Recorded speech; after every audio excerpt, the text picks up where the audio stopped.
शिमला में सीटू का मजदूर अधिवेशन, द 20th ऑफ मई को राष्ट्रव्यापी हड़ताल का ऐलान। शिमला के कालीबाड़ी हॉल में सीटू द्वारा अंतर्राष्ट्रीय मजदूर दिवस पर विशाल अधिवेशन आयोजित किया गया। इस अधिवेशन को मजदूरों व कर्मचारियों ने भाग लिया। आगे चलाते हुए अधिवेशन में मई दिवस यहाँ के पर शहीदों को आमंत्रित करना चाहेंगे सीआईटू के राज्य उपाध्यक्ष साथी जगतराम जी वो आए और हड़ताल का ऐलान किया गया। प्रदेशाध्यक्ष विजेंद्र मेहरा व अन्य नेताओं ने कहा कि मोदी सरकार की 4 लेबर कोड, निजीकरण, आउटसोर्सिंग, महंगाई और 12 घंटे की शिफ्ट जैसी नीतियां मजदूरों को गुलामी की ओर धकेल रही हैं। उन्होंने न्यूनतम वेतन 26,000 रुपये, ओपीएस बहाली, ठेका प्रथा खत्म करने और मनरेगा में 600 रुपये प्रतिदिन मजदूरी जैसी कई मांगें रखीं। अधिवेशन के अंत में मजदूरों से 20 मई की हड़ताल को सफल बनाने का आह्वान किया गया। मुख्य उसमें एजेंडा है सीटू की ओर से आज हम मजदूर दिवस मना रहे हैं कालीबाड़ी और शिमला में। जैसा कि आपको मालूम है कि पूरे दुनिया में 1 मई को अंतर्राष्ट्रीय मजदूर दिवस मनाया जाता है और सन 1886 में जो शिकागो में अमेरिका के अंदर मज़दूरों ने जो अपनी कुर्बानियाँ दी थी, आंदोलन किया था, शहादतें दी थी, उसके परिणाम स्वरूप ही बाद में पूरे दुनिया के अंदर मजदूर आंदोलन जो मजबूत हुआ था और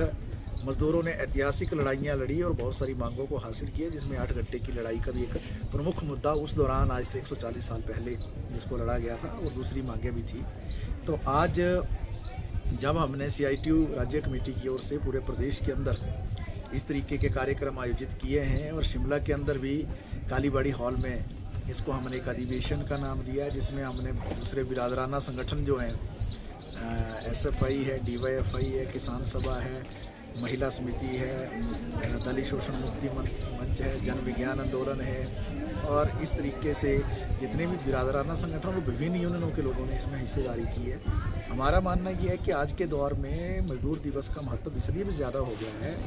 क्योंकि जो नए लेबर कोड लाए जा रहे हैं, 4 लेबर कोड, 44 श्रम कानूनों को ख़त्म करके, उसके अंदर एक बात ये भी है कि काम के घंटे 8 से बढ़ाकर 12 किए जाएंगे। और अगर आपने देश के बड़े पूंजीपतियों की स्टेटमेंट्स को अगर गौर किया होगा, चाहे वो LNT के सुब्रमण्यम हैं, चाहे इन्फोसिस के नारायण मूर्ति हैं, चाहे नीति आयोग के अमिताभ कांत हैं, इन सारे व्यक्तियों ने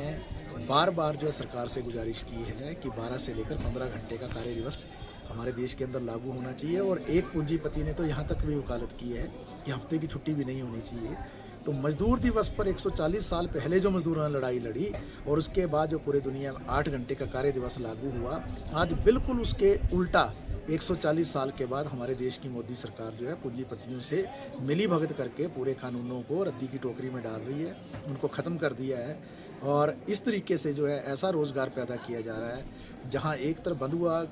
मजदूरी और गुलामी की प्रथा स्थापित होगी, 12-12 घंटे काम करवाया जाएगा, दूसरी ओर मजदूर हड़ताल भी नहीं कर पाएंगे अपनी मांगों को लेकर, उनके 8 दिन का पैसा काटा जा सकता है, जुर्माना और सजाओं का कड़ा प्रावधान है।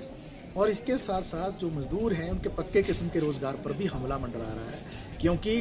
फिक्स टर्म का रोज़गार भी नए रोज़गार में आ रहा है। आप अगर हिमाचल का एक उदाहरण देखेंगे जिससे आसानी से कोई भी व्यक्ति समझ पाएगा कि एक समय में पक्के किस्म के बजाय आउटसोर्स आया,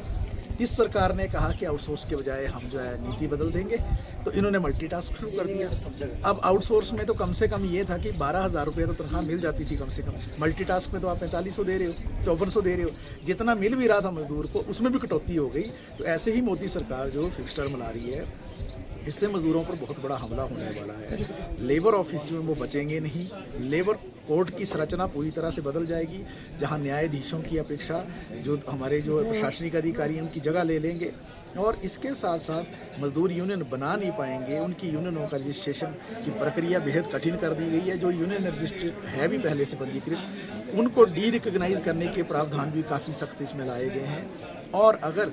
एक समय में जो कोई भी पूंजीपति या मालिक या औद्योगिक घराना अगर श्रम कानून लागू नहीं करता था तो उसके लिए सजाओं का प्रावधान था, फाइन का प्रावधान था, इवन की जेल का प्रावधान था। अब कानूनों में नए सिरे से उल्टा हो रहा है। जो 3 कानून जो केंद्र सरकार ने लाए भी हैं, जिसमें भारतीय न्याय संहिता और दूसरे कानून भी हैं, उसमें ये भी प्रावधान कर दिया गया है कि अगर मजदूर को उसके अधिकार नहीं मिलेंगे और वो लेबर ऑफिस या कंपनी गेट के बाहर अगर धरना देगा और उसकी कंप्लेंट अगर अधिकारी या पूंजीपति कर देगा तो उसको ऑर्गेनाइज्ड क्राइम में, संगठित अपराध में उसको गिरफ्तार करके जेल भेजा जा सकता है, जो पूरी तरह से पुराने कानूनों से बिल्कुल उल्टा है। ये 4 लेबर कोड पूरी तरह से अमीरों के पक्ष में कर दिए गए और मजदूरों से जो अधिकार थे उनके छीन दिए गए। ईपीएफ का जो राशि है वो 12% के हटाकर 10% की जा रही है। ईएसआई का पैसा जो 6.5% था उसको गिराकर 4% कर दिया है और इसी तरीके से